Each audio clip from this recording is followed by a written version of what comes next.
Kisah Nabi Adam alaihi salam. Sebelum menciptakan Nabi Adam alaihi salam, Allah Subhanahu wa Ta'ala telah menciptakan malaikat, jin, dan setan atau iblis. Dia juga telah menciptakan alam dengan segala isinya. Saat itu, tentu dunia tidak seramai seperti sekarang ini, sebab waktu itu dunia masih berupa hutan belantara. Tebing-tebing yang curam, sungai-sungai yang besar, gunung-gunung tinggi menjulang, lereng-lereng gunung yang mengerikan, dan juga banyak binatang buas yang siap menerkam.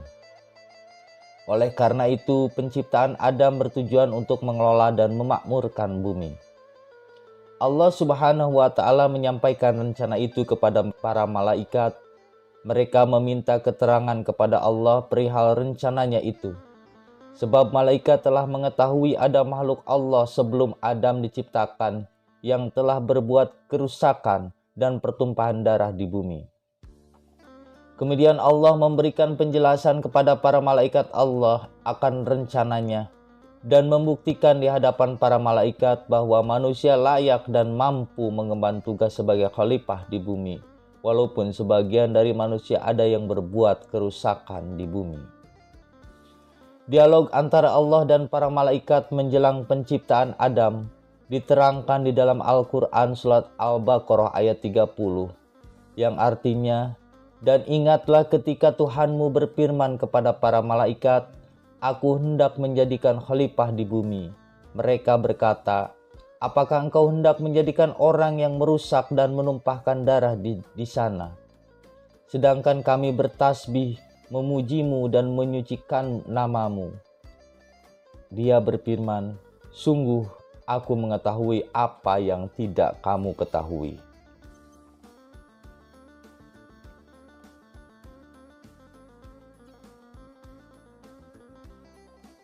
Mengapa Allah tidak mengangkat para malaikat menjadi khalifah, padahal mereka selalu memuji kepada Allah dan tidak pernah berbuat maksiat? Walaupun para malaikat adalah makhluk yang suci, namun mereka tidak memiliki kemauan atau inisiatif untuk berbuat, sebab para malaikat tidak memiliki nafsu. Mereka semata-mata hanya melaksanakan apa yang diperintah Allah Subhanahu wa Ta'ala. Oleh karena itu, mereka tidak mungkin dapat melaksanakan tugas sebagai khalifah di bumi. Malaikat adalah makhluk Allah yang diciptakan dari nur atau cahaya. Ia sengaja diciptakan oleh Allah untuk taat kepada perintahnya dan tidak akan berlaku maksiat kepadanya. Firman Allah Subhanahu wa Ta'ala dalam surat At-Tahrim ayat 6, "Yang tidak durhaka kepada Allah terhadap apa yang Dia perintahkan kepada mereka dan selalu mengerjakan apa yang diperintahkan." Malaikat adalah makhluk yang tidak berjenis kelamin sebagaimana jin dan manusia. Ia dapat berubah wujud sebagaimana manusia yang tampan atau makhluk yang lain, seperti yang pernah dialami oleh Nabi Muhammad ketika menerima wahyu. Malaikat juga pernah menemui Nabi Lut dan Nabi Ibrahim menyerupai pemuda tampan. Sedangkan jin adalah makhluk Allah yang diciptakan dari api. Jin ada yang muslim dan ada yang kafir. Jin juga berjenis kelamin sebagaimana manusia sehingga ia berkembang biak. Bahkan ia hidup hingga hari kiamat. Adapun Adam yang merupakan makhluk paling akhir di antara makhluk-makhluknya diciptakan dari tanah. Allah menciptakan Adam dari saripati tanah yang dibentuk setelah sempurna. Allah meniupkan ruh kepadanya lalu dia berfirman, "Jadilah." Maka jadilah seorang makhluk yang sangat tampan yang belum ada sebelumnya. Makhluk itu kemudian diberi nama Adam. Konon Nabi Adam berkulit putih bersih, berambut ikal dan bertubuh tegap. Menurut kisah, tinggi Nabi Adam sekitar 40 kaki atau sekitar 30 meter. Hal itu bisa dimengerti sebab Nabi Adam termasuk manusia purba yang hidup berdampingan dengan makhluk yang besar pula. Allah juga memberi akal, pendengaran, penglihatan, dan penalaran kepada Adam. Dengan itu semua Adam dapat menangkap rahasia-rahasia alam raya dan juga dapat meraih ilmu pengetahuan yang tinggi. Adam adalah manusia pertama yang diciptakan oleh Allah secara langsung tanpa melalui perantara seorang ayah dan ibu. Dialah yang kemudian menjadi bapa dari semua umat manusia yang ada di dunia ini. Jadi, jika ada anggapan bahwa manusia berasal dari kera, hal itu bertentangan dengan keterangan yang ada di dalam kitab suci Al-Quran. Penciptaan Adam merupakan puncak ciptaan Allah. Ini menunjukkan akan kekuasaan dan keagungannya. Karena seandainya seluruh makhluk di bumi ini berkumpul, bersatu padu untuk menciptakan seekor lalat atau nyamuk, niscaya mereka tidak akan sanggup menciptakannya. Maka bagaimana mungkin menciptakan seorang manusia yang sangat unik dan cantik? Firman Allah Subhanahu wa Ta'ala, sungguh kami telah menciptakan manusia dalam bentuk yang sebaik-baiknya. Surat At-Tin ayat 4. Setelah penciptaan Nabi Adam alaihissalam mencapai tingkat kesempurnaan, Allah mengajarkan kepadanya tentang nama-nama benda yang ada di sekitarnya dan tidak memberitahukan kepada para malaikat. Selanjutnya, Allah menguji para malaikat untuk menyebutkan nama-nama benda. Ternyata tidak satu pun dari mereka dapat menyebutkan nama-nama benda tersebut. Kemudian Allah memerintahkan kepada Adam, ia dapat menyebutkan nama benda semuanya dengan lancar. Namun, semua benda yang dimaksud di sini adalah semua benda yang ada di langit, bumi, dan lautan. Kemudian Allah memerintahkan kepada para malaikat untuk bersujud kepada Adam. Sujud di sini bukan sujud dalam pengertian menyembah sebagaimana hamba menyembah Tuhannya. Akan tetapi yang dimaksud sujud di sini adalah hormat. Para malaikat segera bersujud kepada Adam sebagai bentuk penghormatan atas kelebihan yang dimilikinya yang berupa ilmu. Sedangkan iblis tidak mau bersujud kepada Adam. Ia ingkar kepada Allah Subhanahu wa Ta'ala dan menyombongkan diri. Hal ini diterangkan dalam Al-Quran surat Al-Baqarah ayat 34, yang artinya, dan ingatlah ketika kami berfirman kepada para malaikat, sujudlah kamu kepada Adam, maka mereka pun sujud kecuali iblis. Ia menolak dan menyombongkan diri, dan ia termasuk golongan yang kafir. Iblis adalah makhluk sejenis jin yang durhaka kepada Allah. Jin seperti manusia, ada yang taat dan ada pula yang ingkar. Iblis tidak mau melaksanakan perintah Allah, yaitu sujud kepada Adam. Iblis menolak untuk bersujud kepada Adam karena ia merasa dirinya lebih baik daripada Adam. Sebab iblis tercipta dari api, sedangkan Adam tercipta dari tanah. Hal ini terlukis dalam dialog antara Allah dan iblis, sebagaimana tertulis dalam Al-Quran surat Al-A'raf ayat 12 sebagai berikut, yang artinya, Allah berfirman, apakah yang menghalangimu sehingga kamu tidak bersujud kepada Adam ketika aku menyuruhmu? Iblis menjawab, aku lebih baik daripada dia. Engkau ciptakan aku dari api, sedangkan dia engkau ciptakan dari tanah. Iblis adalah makhluk yang sombong dan durhaka kepada Allah. Ia tidak mau melaksanakan perintah Allah karena merasa dirinya lebih baik dari makhluk yang lain. Oleh karena itu, kita harus hati-hati jangan sampai terpedaya oleh tipu daya setan. Orang-orang yang sombong atau merasa dirinya lebih baik dari yang lain. Misalnya mereka lebih tampan, lebih cantik, lebih pandai, lebih kaya, dan lebih-lebih yang lain. Berarti orang tersebut telah menjadi temannya setan. Ia telah terperdaya oleh tipu daya setan. Jika ia tidak segera memohon ampun kepada Allah sampai ajalnya tiba, maka kelak ia akan menjadi teman setan di neraka. Nauzubillah min dzalik. Karena durhaka kepada Allah, akhirnya iblis diusir oleh Allah dari surga untuk turun ke dunia. Sebelum meninggalkan surga, iblis meminta dua hal kepada Allah, yaitu agar diberi umur panjang atau memiliki kesempatan untuk hidup selama-lamanya hingga datangnya hari kiamat, dan agar diperkenankan untuk menggoda Adam dan keturunannya untuk mengikuti langkah-langkahnya sehingga kelak bersama-sama menjadi penghuni neraka. Permohonan iblis dikabulkan oleh Allah. Iblis beranggapan bahwa penyebab dia hina dan diusir dari surga adalah adanya Adam. Oleh karena itu, iblis berjanji akan selalu menghalang-halangi Adam dan keturunannya dari jalan Allah dengan berbagai cara. Cara tersebut antara lain, barang yang haram dikatakan sebagai barang yang halal, Kejahatan dikatakan sebagai kebaikan yang tentu akan mendatangkan manfaat.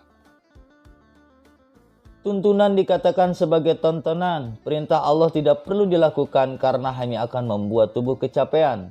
Barang yang buruk dikatakan sebagai barang yang baik.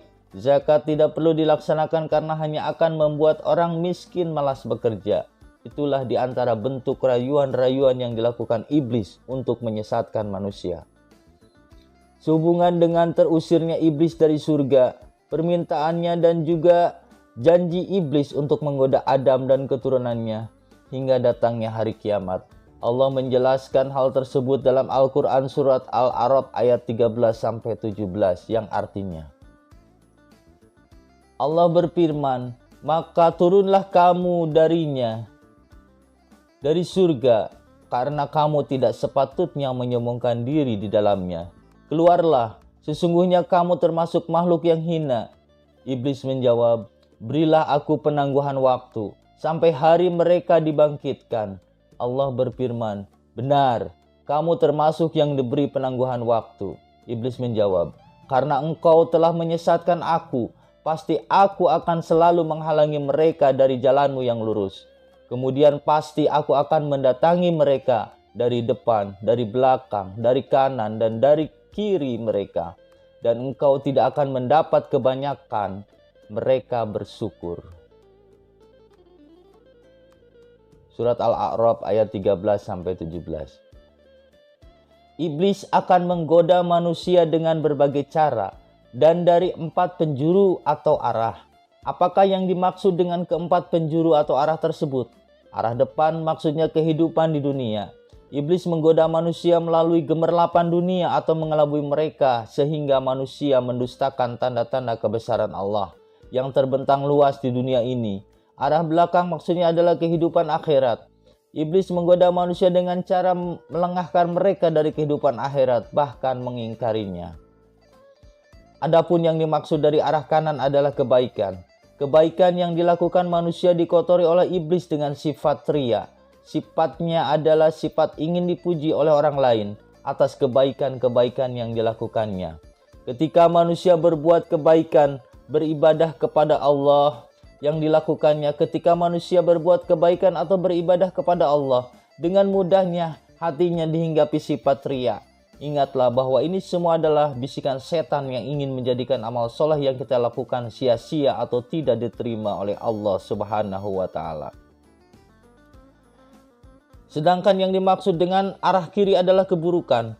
Keburukan yang dilakukan oleh manusia diperintah oleh setan, sehingga manusia menganggap keburukan-keburukan itu sebagai suatu kebaikan. Dan mengapa iblis tidak dapat menggoda manusia melalui arah atas dan bawah? Arah atas merupakan lambang kehadiran Allah, kepadanya lah kita berdoa dan memohon. Sedangkan arah bawah adalah lambang kesadaran manusia akan kelemahannya di hadapan Allah Subhanahu wa Ta'ala. Oleh karena itu, agar terhindar dari bujuk rayu iblis, kita harus banyak mengingat Allah dan juga banyak berdoa memohon kepadanya serta menyadari akan kelemahannya sebagai manusia. Orang yang selalu berdoa kepada Allah dan menyadari akan segala kelemahan dan kekurangan dirinya, maka orang tersebut akan terhindar dari sifat takabur atau sombong. Ia menyadari bahwa kepandaian yang dimilikinya adalah pemberian dan anugerah dari Allah yang harus diamalkan. Orang yang diberi ilmu oleh Allah dan tidak mengamalkan ilmunya seperti sebuah pohon yang tak berbuah. Demikian juga harta kekayaan yang kita miliki adalah semata-mata titipan atau amanah Allah yang harus dibelanjakan sesuai dengan tuntunan Allah. Jadi walaupun uang itu milik kita sendiri dan hasil kerja sendiri, kita tidak boleh menggunakan uang tersebut untuk maksiat kepada Allah. Misalnya untuk membeli minum-minuman keras, untuk berjudi dan sebagainya. Dengan demikian, orang yang selalu berdoa kepada Allah, menengadahkan kedua tangannya ke atas dan menyadari akan kelemahan dan kekurangan dirinya akan terhindar dari bujuk rayu iblis.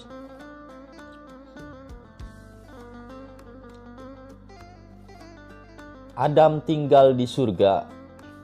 Setelah Adam mampu menjawab semua pertanyaan yang diberikan kepadanya, Allah memerintahkan kepada Adam untuk tinggal di surga.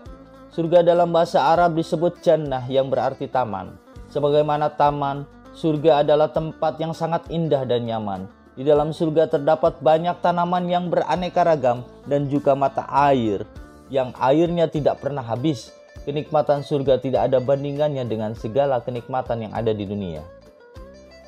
Di dalam surga terdapat buah-buahan yang segar dan rasanya manis.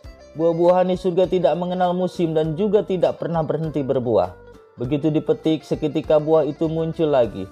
Di surga seseorang tidak akan telanjang, juga tidak akan merasa lapar dan dahaga, sebab semuanya telah tersedia berbagai macam makanan dan minuman. Ia tinggal menikmatinya, dan anehnya, walaupun setiap saat makan dan minum, seseorang yang ada di dalam surga tidak mengalami buang air besar atau buang air kecil, dan khusus perempuan di sana tidak mengalami haid atau menstruasi. Di dalam surga, seseorang tidak akan terkena sengatan panasnya matahari atau dinginnya udara malam, namun ia merasa sejuk dan nyaman seperti di ruangan ber-AC. Bagi penghuni surga, disediakan tempat tinggal yang menyenangkan, ruang tidur yang indah, bagaikan ruang tidurnya pengantin baru yang dilengkapi dengan dipan-dipan yang di atasnya terdapat kasur-kasur yang tebal lagi empuk. Mengenai keadaan surga yang penuh kenikmatan dan sangat menyenangkan itu, Allah menjelaskan dalam Al-Quran surat Toha ayat 118-119 yang artinya, sungguh ada jaminan untukmu di sana, engkau tidak akan kelaparan dan tidak akan telanjang, dan sungguh di sana engkau tidak akan merasa dahaga dan tidak akan ditimpa panas matahari. Dalam surat Al-Waqiah Allah juga menjelaskan sebagai berikut yang artinya, dan pohon pisang yang bersusun-susun buahnya, dan naungan yang terbentang luas, dan air yang mengalir terus-menerus, dan buah-buahan yang banyak yang tidak berhenti berbuah dan tidak terlalang mengambilnya, dan kasur-kasur yang tebal lagi empuk. Adam di surga merasa kurang bahagia. Ia merasa kesepian karena tidak memiliki teman. Allah Maha tahu akan keadaan hambanya. Kegelisahan dan rasa kesepian yang dialami Adam, Allah tahu semuanya. Akhirnya Allah menciptakan untuknya seorang wanita yang bernama Hawa. Dialah yang kelak menjadi ibu dari semua umat manusia. Allah menciptakan Hawa dari tulang rusuk Adam. Walaupun diciptakan dari tulang rusuk Adam, bukan berarti Adam kedudukannya lebih tinggi daripada Hawa. Sebab di hadapan Allah, kedudukan laki-laki dan perempuan sama saja. Yang membedakan di antara mereka adalah ketakwaannya kepada Allah Subhanahu wa Ta'ala. Ketika bangun tidur, tiba-tiba Adam melihat seorang wanita yang sangat cantik yang tidak pernah ia lihat sebelumnya. Begitu melihat Hawa, Adam ingin segera menyentuhnya. Namun, sebelum tangan Adam berhasil menyentuh Hawa, Allah melarangnya karena ia belum menikahinya. Kemudian Allah memerintahkan Adam untuk menikahi Hawa yang disaksikan oleh para malaikat. Setelah menikah dengan Hawa, Adam tidak lagi sendiri. Ia tidak merasa kesepian lagi. Adam dan Hawa hidup bahagia di surga. Segala kebutuhan mereka telah terpenuhi, baik pangan, sandang, maupun papan. Allah memerintahkan mereka berdua untuk menikmati segala macam makanan yang ada di surga, kecuali hanya satu jenis makanan yang dilarang Allah, yaitu memakan buah khuldi.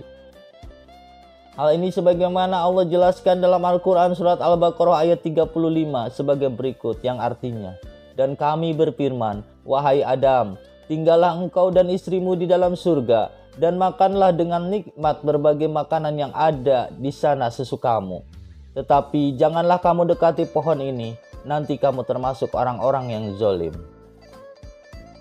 Sebagai hamba Allah yang saleh, Adam dan Hawa selalu ingat larangan tersebut. Mereka berhati-hati agar jangan sampai mendekati pohon itu, apalagi memakan buahnya, sebab jika mereka sampai memakan buah khuldi, berarti mereka telah berbuat durhaka kepada Allah, dan pasti Allah akan memberi hukuman kepada mereka berdua. Adam dan Hawa juga saling mengingatkan untuk tidak mendekati buah khuldi. Mereka berdua selalu berusaha untuk menjauhi buah larangan Allah itu. Adam dan Hawa hidup bahagia di surga. Mereka tidak tahu kalau segala langkahnya ada yang mengintai, yaitu iblis. Iblis selalu mengintip dan mencari kesempatan untuk menggoda Adam dan Hawa. Iblis mencari cara agar Adam dan Hawa dapat tergoda olehnya. Rasa dendam iblis semakin berkobar, apalagi jika iblis menyaksikan sepasang suami istri itu hidup bahagia di surga. Iblis ingin segera mengeluarkan mereka dari tempat yang penuh kenikmatan itu. Suatu hari ketika Adam dan Hawa sedang menikmati indahnya taman surga sambil memakan buah-buahan yang lezat dan segar rasanya, tanpa sepengetahuan mereka berdua tiba-tiba datanglah iblis. Wahai Adam dan Hawa, saya datang ke sini untuk menyampaikan pesan dari Allah bahwa sekarang kamu berdua diperbolehkan untuk memakan buah khuldi, kata iblis. Tidak iblis, Allah telah melarang kami berdua untuk memakan buah khuldi, jawab mereka. Allah melarang kamu berdua untuk memakan buah khuldi itu dulu. Sekarang dia telah membolehkan kamu berdua untuk memakannya, kata iblis lagi. Tidak iblis, kami tidak akan memakan buah khuldi karena itu adalah larangan Allah, jawab mereka. Karena merasa gagal, akhirnya iblis pergi meninggalkan Adam dan Hawa. Iblis tetap masih bersemangat untuk menggoda Adam dan Hawa. Berkali-kali iblis menggoda Nabi Adam, berkali-kali pula ia diusir oleh Nabi Adam. Iblis terus berusaha mencari cara agar mereka berdua mau mengikuti ajakannya. Adam dan Hawa hidup di surga sangat bahagia. Bagaimana tidak bahagia? Segala keperluan hidup mereka telah tersedia di sana tanpa harus bersusah payah atau bekerja keras untuk mendapatkannya. Mereka pun ingin hidup kekal di surga. Di saat itulah tiba-tiba iblis datang untuk yang kesekian kalinya. Iblis terbang dari dunia menuju surga. Ia menyamar sebagai orang tua. Dengan lemah lembut ia memberi nasihat kepada Adam dan Hawa. Wahai Adam dan Hawa, bukankah kamu berdua ingin hidup kekal di surga? Tanya orang tua. Benar, kami ingin hidup kekal di surga, jawab Adam dan Hawa. Jika kamu berdua ingin hidup kekal di surga, makanlah buah khuldi, rayu orang tua. Apa? Buah khuldi? Bukankah buah itu adalah buah larangan, kata Adam dan Hawa. Itu dulu Adam, sekarang Allah telah membolehkan kamu berdua untuk memakannya agar kamu berdua dapat hidup kekal di surga, sahut orang tua itu. Nabi Adam dan Hawa tetap tidak memperdulikan bujuk rayu orang tua itu. Walaupun demikian, orang tua itu tidak kehilangan akal. Ia bersumpah atas nama Allah bahwa apa yang dikatakannya itu benar. Mendengar sumpah tersebut, Adam dan Hawa mulai tertarik. Mereka memperhatikan buah khuldi dan mendekati buah tersebut yang tampak segar dan tentu enak rasanya. Nabi Adam pun berusaha untuk memetik buah khuldi. Namun sebelum berhasil memetik buah tersebut, Hawa mencegahnya. Jangan suamiku, bukankah Allah telah melarang kita untuk mendekati buah khuldi apalagi memakannya? Pasti kita akan dimurkai Allah jika kita memakan buah tersebut, cegah Hawa. Sejenak Nabi Adam berpikir dan mengingat kembali pesan Allah di awal mereka tinggal di surga. Namun iblis terus membisikkan di hati Nabi Adam. Tetapi orang tua itu berkata atas nama Allah, Dinda, mungkin yang dikatakan oleh orang tua itu benar. Jadi tak ada salahnya jika kita mencoba untuk memakan buah khuldi yang tampak segar itu, jawab Adam. Ketika mengetahui jiwa suami istri itu mulai terpengaruh oleh bujukannya, iblis mulai tersenyum. Iblis membisikkan kepada Adam dan Hawa agar segera memetik buah khuldi. Akhirnya mereka berdua memetik buah khuldi dan memakannya dengan nikmat. Namun belum habis buah itu dimakan, Allah mengingatkan mereka berdua bahwa keduanya telah melakukan pelanggaran terhadap Allah. Adam dan Hawa terkejut bukan main. Mereka baru sadar kalau mereka itu melanggar larangan Allah. Seketika tubuh mereka menjadi telanjang bulat. Lalu Adam dan Hawa menutupi aurat mereka dengan dedaunan yang ada di dalam surga. Hal ini sebagaimana Allah jelaskan dalam Al-Quran surat Toha ayat 121 yang artinya, lalu keduanya memakannya, lalu tampaklah oleh keduanya aurat mereka, dan mulailah keduanya menutupinya dengan daun-daun yang ada di surga. Dan telah durhakalah Adam kepada Tuhannya, dan sesatlah dia. Adam dan Hawa menyesal karena telah melakukan larangan Allah. Mereka benar-benar khilaf dan lupa kalau melakukan apa yang selama ini mereka jauhi. Sebenarnya dalam hati Adam dan Hawa mengatakan bahwa buah khuldi adalah larangan Allah. Inilah bisikan malaikat. Namun godaan iblis yang terus-menerus akhirnya membuat mereka lupa akan larangan tersebut. Nabi Adam dan Siti Hawa menangis. Mereka benar-benar menyesal telah berbuat durhaka kepada Allah. Mereka mohon ampun kepada Allah dan bertobat kepadanya dengan tobat dan nasuha. Tobat nasuha artinya tobat yang dilakukan dengan sungguh-sungguh, yang disertai dengan rasa menyesal terhadap perbuatan yang dilakukannya, dan berjanji tidak akan mengulanginya lagi. Allah menerima tobat Adam dan Hawa karena mereka bertobat dengan sebenarnya. Mereka berdua mengakui akan kesalahannya di hadapan Allah Subhanahu wa Ta'ala. Adapun doa yang dipanjatkan Adam dan Hawa ketika memohon ampun dan bertobat kepada Allah adalah tertulis dalam kitab Al-Quran surat Al-A'raf ayat 23, yang artinya keduanya berkata, "Ya Tuhan kami telah menjolimi diri kami sendiri.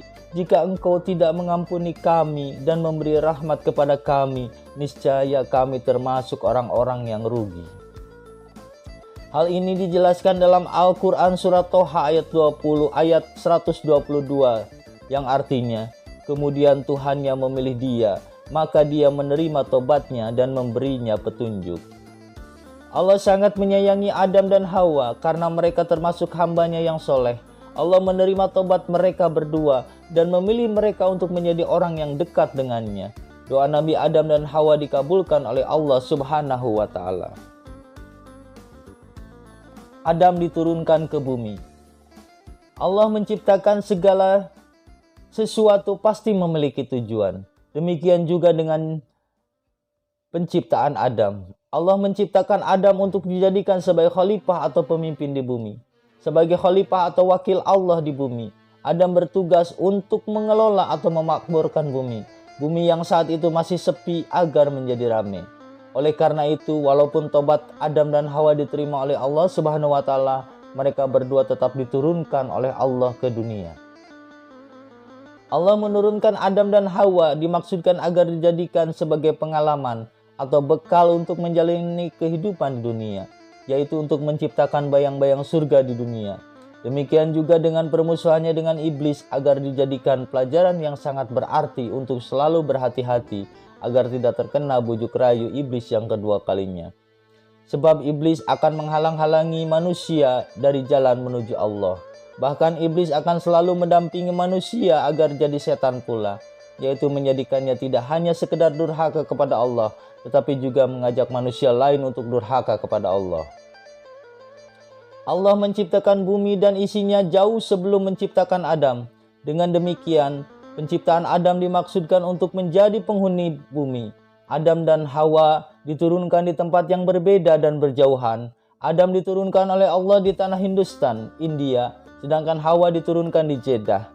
Mereka berdua saling mencari sambil banyak membaca istighfar, memohon ampun kepada Allah, dan juga banyak berdoa kepadanya. Mereka berjalan terus-menerus sepanjang hari tanpa mengenal lelah. Ketika malam tiba, mereka mencari gua untuk berteduh dan beristirahat, dan juga untuk melindungi diri dari dinginnya udara malam. Nabi Adam dan Hawa adalah hamba Allah yang soleh, sehingga dimanapun berada mereka selalu dilindungi oleh Allah Subhanahu wa Ta'ala dari segala mara bahaya, seperti serangan binatang buas. Sebaliknya mereka bersahabat dengan binatang-binatang tersebut. Rasa rindu untuk bertemu dan rasa cinta di antara mereka telah menghilangkan rasa takut. Mereka berjalan melewati lereng yang terjal, juga melintasi gurun pasir yang sangat luas dan panas.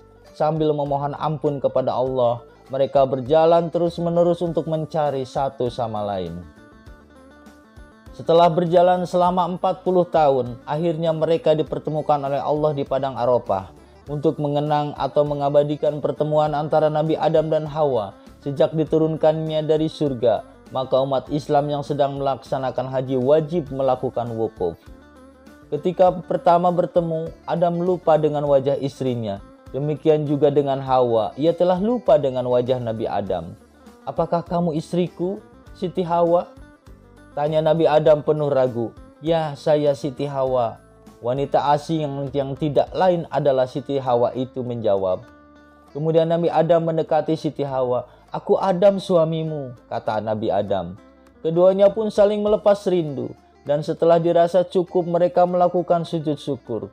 Setelah mereka bertemu kemudian tinggal di bumi yang keadaannya lain dengan di surga. Jika di surga segala kebutuhan telah tersedia, maka di bumi mereka harus bekerja keras agar segala kebutuhannya terpenuhi. Untuk memenuhi kebutuhan sehari-hari, Nabi Adam dan Siti Hawa bekerja sebagai petani dan peternak. Selain rajin bekerja, mereka rajin dan giat beribadah kepada Allah Subhanahu wa Ta'ala.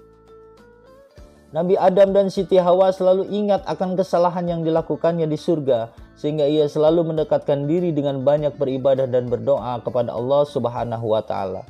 Mereka hidup bahagia sebagai suami istri, apalagi setelah anak-anak mereka lahir. Tentu hal ini menambah kebahagiaan mereka berdua dan juga menambah ramainya dunia. Keturunan Nabi Adam alaihissalam.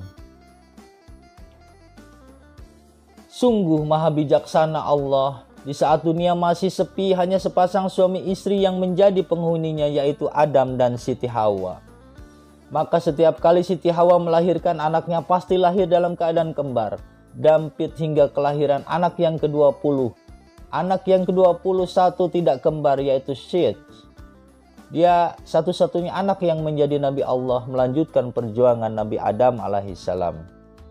Anak pertama mereka yang lahir yaitu Qabil dan Iklimah. Setelah beberapa tahun kemudian Siti Hawa melahirkan anaknya yang kedua yaitu Habil dan Labuda.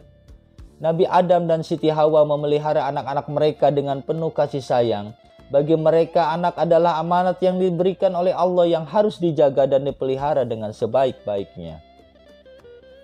Keturunan Nabi Adam ada yang berkulit putih, hitam dan kuning langsat. Qabil berwajah tampan, demikian juga saudara kembarnya Iklimah, ia sangat cantik. Habil tidak tampan, demikian juga saudara kembarnya Labuda, tidak secantik kakaknya Iklimah. Watak mereka pun berbeda-beda. Qabil berwatak keras dan mudah marah, sedangkan Habil berwatak lemah lembut, sederhana dan rendah hati. Walaupun demikian, Nabi Adam tidak membeda-bedakan dalam menyayangi dan mengasihi anak-anaknya. Nabi Adam mengajarkan kepada anak-anaknya cara bercocok tanam dan beternak. Nabi Adam mengajarkan Qabil cara bercocok tanam yang baik. Bercocok tanam merupakan pekerjaan yang tepat untuk Qabil sebab ia memiliki watak yang keras. Sebagai seorang petani, Qabil harus mencakul tanah yang keras, meratakan tanah untuk kemudian ditanami biji-bijian. Qabil melaksanakan pekerjaannya dengan terpaksa sebab ia takut dimarahi oleh ayahnya. Sedangkan Habil diserahi tugas untuk menggembala kambing. Nabi Adam mengajarkan kepada Habil cara beternak yang baik. Menurutnya pekerjaan ini tepat diberikan kepada Habil karena ia memiliki watak lemah lembut, sabar dan penyayang. Habil melaksanakan pekerjaannya dengan baik dan penuh keikhlasan. Ia sangat menyayangi binatang peliharaannya seperti kerbau, biri-biri dan ayam. Bahkan ia sering mengajak bicara binatang peliharaannya tersebut. Sejak zaman Nabi Adam telah tampak perbedaan antara kaum pria dengan kaum wanita. Sesuai dengan sifat kewanitaannya, Iklimah dan Labuda ditugasi memasak, mengasuh adik-adiknya dan mengurus rumah tangga. Setiap hari Siti Hawa memberikan pelajaran kepada kedua putrinya mengenai tugas yang harus dikerjakan oleh seorang wanita. Nabi Adam dan Siti Hawa selalu memberi nasihat kepada Iklimah dan Labuda untuk melaksanakan tugas sehari-hari dengan sebaik-baiknya, agar kelak mereka dapat menjalankan tugasnya sebagai seorang istri. Mengenal Allah melalui alam raya. Nabi Adam mengenalkan Allah kepada anak-anaknya melalui ciptaannya. Malam itu mereka berkumpul di depan rumah mereka yang masih berupa gua. Nabi Adam belum berencana membangun rumah sendiri. Pada waktu itu beliau masih menyandarkan keadaan pada alam. Anak-anakku, lihatlah ke arah langit itu. Bukankah kalian melihat terangnya cahaya bulan dan bintang-bintang? Tahukah kalian siapakah yang menciptakan bulan dan bintang tersebut? Tanya Nabi Adam kepada anak-anaknya. Anak-anak Nabi Adam diam. Tidak ada seorang pun di antara mereka yang menjawab. Kemudian Nabi Adam memberikan penjelasannya. Ketahuilah anak-anakku, yang menciptakan bulan dan bintang adalah Allah Subhanahu wa Ta'ala. Kita semua termasuk alam ini adalah ciptaan Allah. Kita dapat makan dan minum atas kekuasaan Allah. Semua binatang juga diberi rezeki oleh Allah. Coba kalian perhatikan bulan yang bergantung di langit itu. Cahayanya menyinari bumi. Air mengairi persawahan. Menumbuhkan benih menjadi tanaman seperti yang kita makan sekarang. Binatang ternak memakan rumput. Kemudian ternak itu kita makan. Rezeki manusia telah ditentukan oleh Allah. Sebagai tanda syukurnya kita wajib mensyukuri nikmat tersebut dengan cara melaksanakan perintah Allah dan menjauhi larangannya. Papar Nabi Adam sambil berjalan yang diiringi oleh anak-anaknya. Dengan sengaja hal itu dilakukan agar mereka dapat merenungi semua ciptaan Allah Subhanahu wa taala yang ada di sekitarnya. Waktu berjalan dengan cepatnya, siang berganti malam, minggu berganti bulan, dan bulan pun berganti tahun. Tak terasa anak-anak Nabi Adam telah menginjak dewasa. Qabil tumbuh menjadi seorang pemuda yang tampan. Demikian juga dengan saudara kembarnya Iklimah. Iklimah tumbuh menjadi seorang gadis yang cantik jelita. Berbeda dengan adik mereka Habil dan Labuda. Habil tidak tampan. Demikian juga dengan Labuda tidak cantik sebagaimana kakaknya Iklimah. Namun walaupun tidak tampan, Habil memiliki sifat-sifat mulia yang tidak dimiliki Qabil. Qabil dan Habil usianya telah matang. Demikian juga dengan Iklimah dan Labuda. Sebagaimana manusia yang diberi akal dan nafsu, mereka membutuhkan pasangan hidupnya. Hati Qabil mulai bergolak. Diam-diam ia mencintai Iklimah, saudara kembarnya. Ketika Iklimah memberi sapaan dan senyuman kepada Qabil sebagai layaknya adik terhadap kakaknya, justru ia menjadi salah tingkah. Padahal dalam hati Iklimah tidak ada perasaan apapun terhadap kakaknya. Mungkin itulah yang disebut cinta. Sebenarnya Nabi Adam dan Siti Hawa telah memikirkan perkembangan jiwa anak-anaknya yang semakin lama semakin dewasa. Nabi Adam pun dapat memahami bahwa wanita membutuhkan pria dan wanita membutuhkan pria. Pria membutuhkan wanita. Namun, beliau masih mencari-cari yang terbaik untuk menjodohkan anak-anaknya tersebut. Sebab pada saat itu manusia belum banyak seperti sekarang. Setiap malam Nabi Adam dan Siti Hawa sering membicarakan masalah tersebut. Nabi Adam meminta pendapat kepada Siti Hawa untuk memecahkan masalah tersebut. Dinda, kuperhatikan anak-anak kita yang besar sudah ingin berkeluarga. Dan hal itu adalah wajar karena manusia diberi akal dan nafsu. Namun dengan siapa mereka dijodohkan? Kanda, mengingat sekarang ini manusia masih sedikit, mereka harus dijodohkan dengan saudaranya sendiri. Namun sebaliknya, dengan perkawinan secara silang. Qabil dengan saudara kembarnya Habil, Labuda, sedangkan Habil dengan saudara kembarnya Qabil, Iklimah. Saya kira pernikahan ini sangat baik untuk melanjutkan keturunan, dan pernikahan seperti ini kurasa Allah akan menyetujuinya, jawab Siti Hawa. Mendengar saran dari Siti Hawa ini, Nabi Adam terdiam. Ia tampak berpikir untuk mencari jalan keluar yang terbaik. Sebagai seorang nabi, Nabi Adam tetap menunggu perintah dari Allah, walaupun saran istrinya itu baik dan masuk akal. Nabi Adam ingin segala keputusannya selalu dalam bimbingan wahyu dari Allah Subhanahu wa taala. Nabi Adam meminta petunjuk kepada Allah agar diberi jalan yang terbaik untuk memecahkan masalah yang tengah dihadapinya. Pada malam hari yang sangat dingin dan hening, di saat putra-putrinya tertidur lelap, Nabi Adam beribadah kepada Allah Subhanahu wa taala. Setelah beribadah kepada Allah dan memohon petunjuk kepadanya, akhirnya Nabi Adam mendapat jawaban, yaitu Nabi Adam harus menjodohkan putra-putrinya dengan cara menyilang. Wahyu Allah tersebut yang merupakan ketentuan dan sekaligus jawaban dari Allah tentu sangat menggembirakan Nabi Adam dan Siti Hawa. Sebab mereka telah memiliki jalan keluar yang diridhoi oleh Allah Subhanahu wa taala.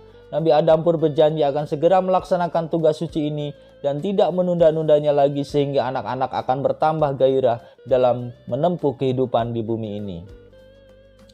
Iblis dari jauh selalu mengikuti perkembangan keluarga Nabi Adam.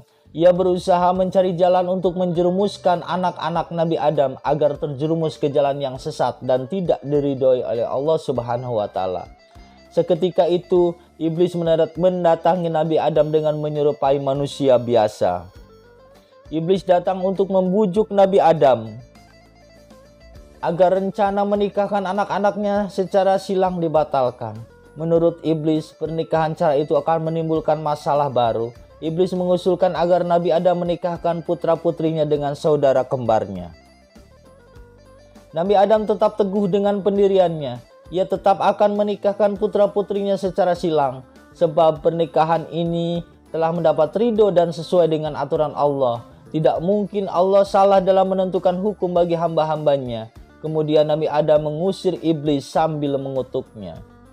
Dan iblis pun menjauh dari Nabi Adam dalam keadaan menangis karena tidak berhasil mempengaruhi keputusan Nabi Adam.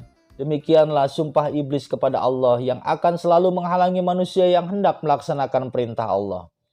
Keesokan harinya dengan wajah gembira, Nabi Adam yang telah menerima wahyu menyampaikannya kepada Siti Hawa dan anak-anaknya. Mereka sudah tidak sabar ingin mendengar keputusan dari Allah tersebut. Sebelum menceritakan isi wahyu tersebut, Nabi Adam menatap wajah Qabil, Habil, Iklimah, dan Labuda. Karena merekalah yang selama ini menjadi bahan pikiran beliau. Wahai anakku, keputusan ini datang dari Allah. Jadi kalian harus menerimanya dengan lapang dada. Sebagai orang yang beriman, kita harus menerima ketentuan ini. Melawan keputusan ini berarti menentang kekuasaan Allah. Kalian mengerti? Terutama kalian Qabil, Iklimah, Habil, dan Labuda yang sebentar lagi akan menikah. Ketahuilah bahwa menikah itu hukumnya wajib agar manusia bertambah banyak untuk mengabdi kepada Allah Subhanahu wa Ta'ala, ucap Nabi Adam. Qabil dan ketiga saudaranya menganggukkan kepala. Mereka berjanji akan mematuhi dan menaati semua keputusan yang diucapkan oleh ayahnya, Nabi Adam, sebab mereka tahu bahwa semua keputusan itu berasal dari Allah Subhanahu wa Ta'ala yang tidak mungkin salah. Dengarkan dan ketahuilah anakku, karena sekarang ini manusia masih sedikit dan belum ada keluarga lain kecuali kita. Maka Allah telah memberi keputusan kepadaku agar menikahkan kalian dengan saudara sendiri secara silang. Jadi bukan dengan saudara kembarnya, yaitu Qabil harus menikah dengan Labuda, sedangkan Habil harus menikah dengan Iklimah, ujar Nabi Adam sambil menatap wajah anak-anaknya satu persatu. Mendengar keputusan ini, Habil, Iklimah, dan Labuda merasa gembira. Namun kegembiraan Habil bukan lantaran akan dinikahkan dengan Iklimah yang cantik jelita. Bagi Habil keputusan ayahnya harus diterima karena berasal dari Allah Subhanahu wa Ta'ala. Demikian juga bagi Iklimah dan Labuda. Berbeda dengan Qabil, ia tidak terima dengan keputusan tersebut. Menurut Qabil ini adalah keputusan tidak adil. Dia menganggap kalau dirinya lah yang pantas menikah dengan Iklimah sebab dirinya tampan dan Iklimah cantik. Sedangkan Habil yang wajahnya tidak tampan harus menikah dengan Labuda yang wajahnya tidak cantik. Di saat itulah iblis mendekati Qabil dan membisikkan dalam hatinya, "Benar kamu Qabil, kamulah yang berhak menikahi Iklimah, kamu tampan dan dia cantik." Qabil tetap pada pendiriannya. Ia tidak mau menerima keputusan dari ayahnya yang merupakan wahyu dari Allah. Bahkan ia menganggap keputusan itu hanya akal-akalan dari Nabi Adam yang lebih menyayangi Habil daripada dirinya. Ternyata iblis telah berhasil mempengaruhi hati Qabil. Habil berusaha membujuk Qabil agar menerima ketentuan Allah tersebut. Bahkan Habil yang berhati lembut dan mulia berusaha untuk mengalah. Ia mau dinikahkan dengan saudara kembarnya Labuda. Tentu si Qabil merasa senang dengan sikap adiknya yang mau mengalah itu. Namun maksud baik dari Habil ditolak Nabi Adam karena keputusan itu berasal dari Allah bukan keputusan dirinya. Siti Hawa bingung melihat keadaan keluarganya yang sedang menghadapi masalah itu. Dia punya firasat akan terjadi sesuatu yang menimpa pada keluarganya, entah kapan itu. Dia hanya bisa berdoa semoga masalah ini tidak berlarut-larut. Sikap Qabil semakin keterlaluan. Ia tidak hanya melawan orang tuanya, tetapi juga telah berani menentang aturan Allah. Nabi Adam sangat sedih melihat keadaan ini. Kemudian Nabi Adam memohon petunjuk kepada Allah agar diberi jalan keluar dari masalah ini. Dari hati yang paling dalam, Nabi Adam mendapat petunjuk dari Allah agar kedua putranya Qabil dan Habil berkurban. Maka kelak yang kurbannya diterima Allah, dialah yang berhak untuk menikahi Iklimah. Habil menerima keputusan Allah dengan hati yang lega dan ikhlas, sebab ini adalah wahyu dari Allah.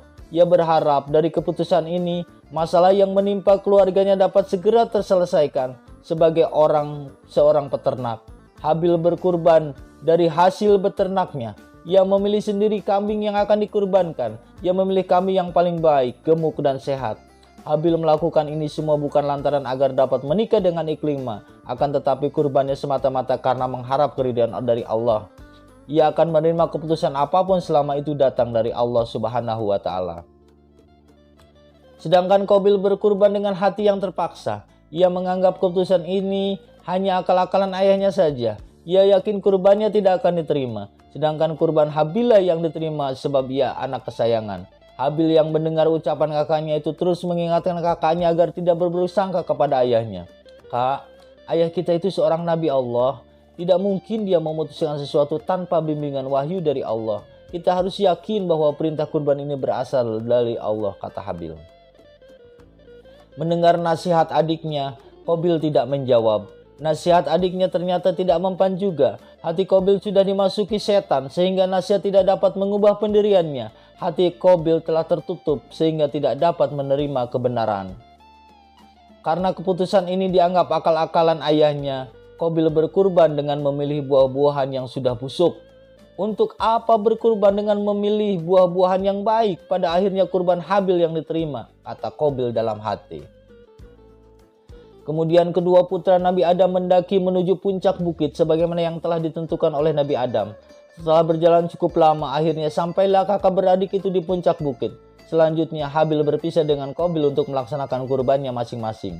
Di tempat terpisah, Habil meletakkan kambingnya di atas batu besar. Kambing itu tampak tenang dan tidak berontak, seolah-olah pasrah karena akan dikurbankan untuk memenuhi perintah Allah Subhanahu wa Ta'ala. Sambil berjongkok, Habil memusatkan pikirannya kepada Allah Zat yang Maha Suci. Ya Allah yang Maha Suci, inilah kurban yang hamba persembahkan dengan hati yang ikhlas. Semoga kurban ini Engkau terima. Hamba berkurban untuk melaksanakan perintah ayah, juga sebagai rasa syukur atas nikmat yang telah Engkau karuniakan kepada hamba, kata Habil. Berbeda dengan apa yang dikerjakan oleh Qabil, sambil menyeka keringat yang membasahi sekujur tubuhnya, Qabil meletakkan sekeranjang buah-buahan yang hendak dijadikan kurban. Ia tampak kesal. Mengapa untuk berkurban saja harus di puncak bukit?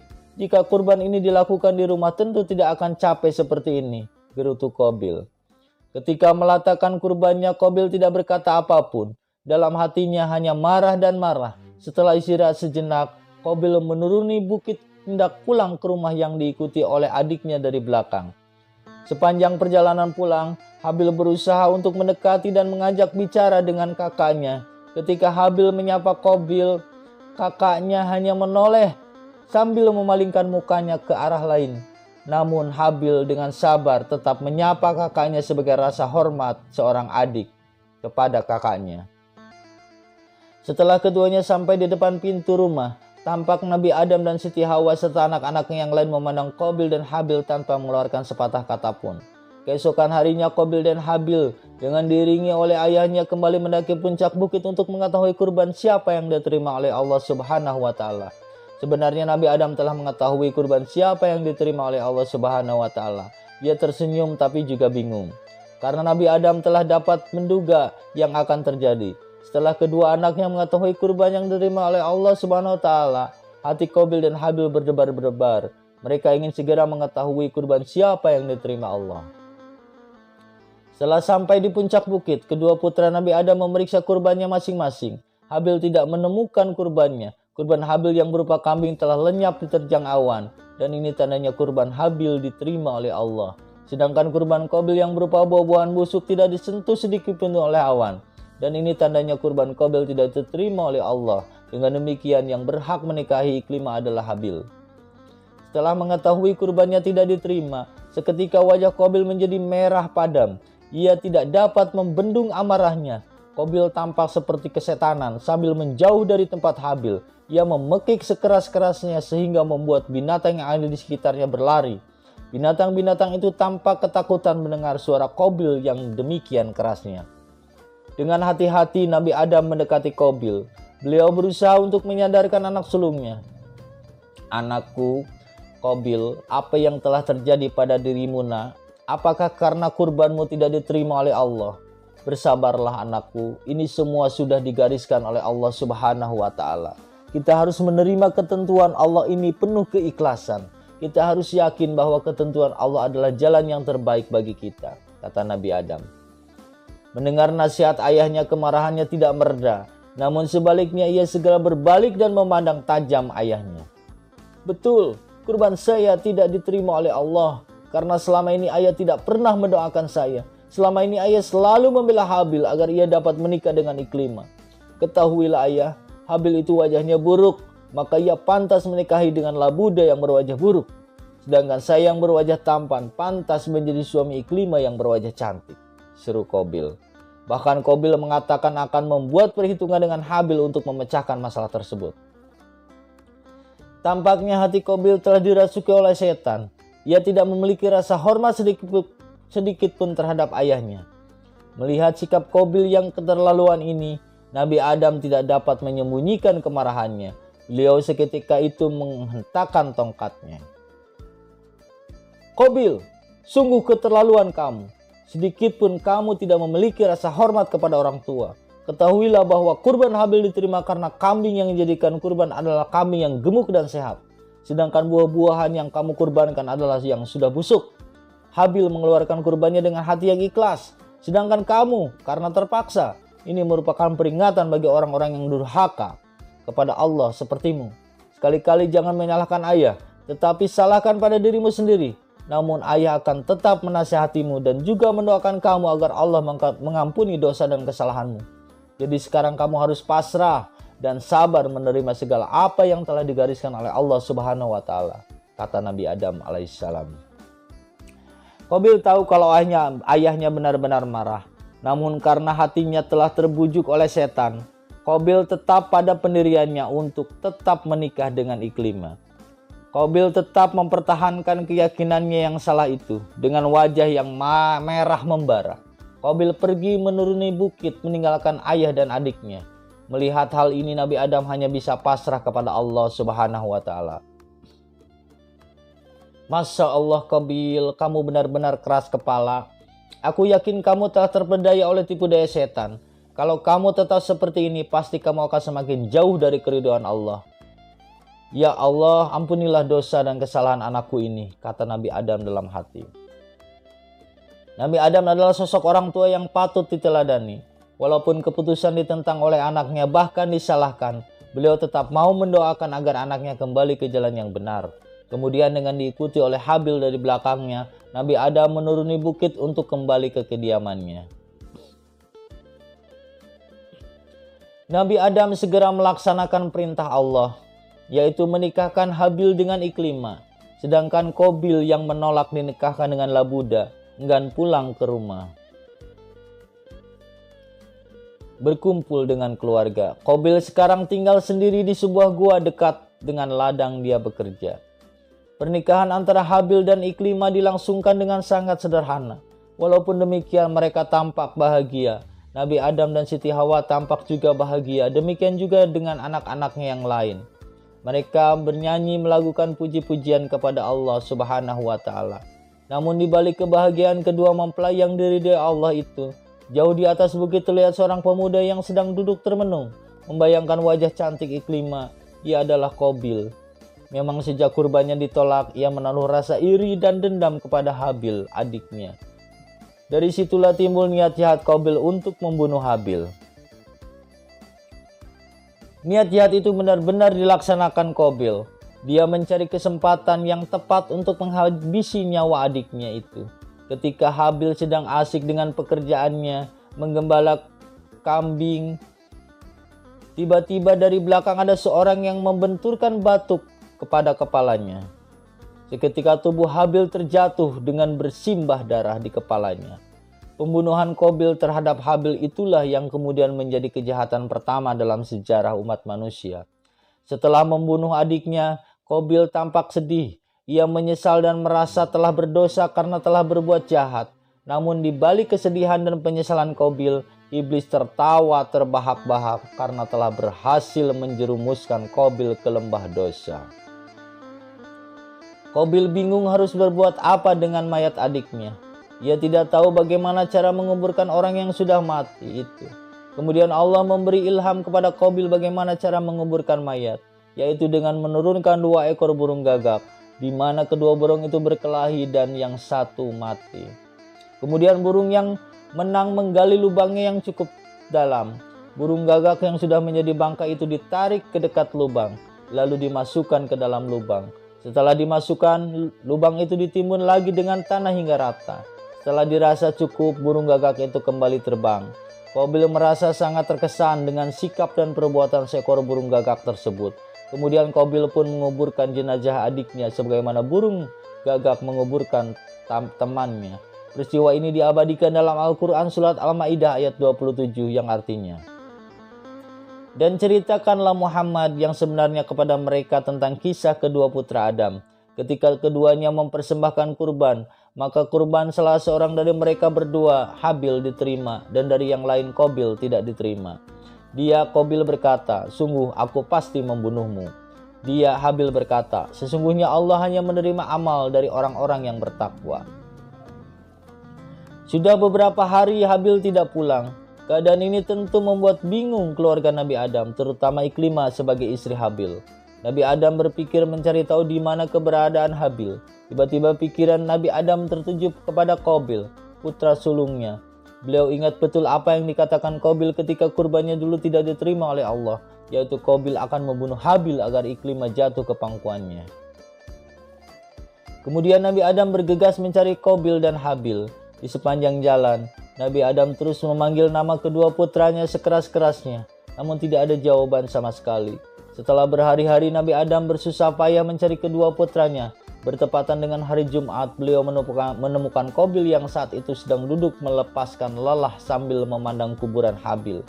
Wajahnya menunjukkan rasa penyesalan yang teramat dalam sambil berteriak. Qabil menyalahkan diri sendiri.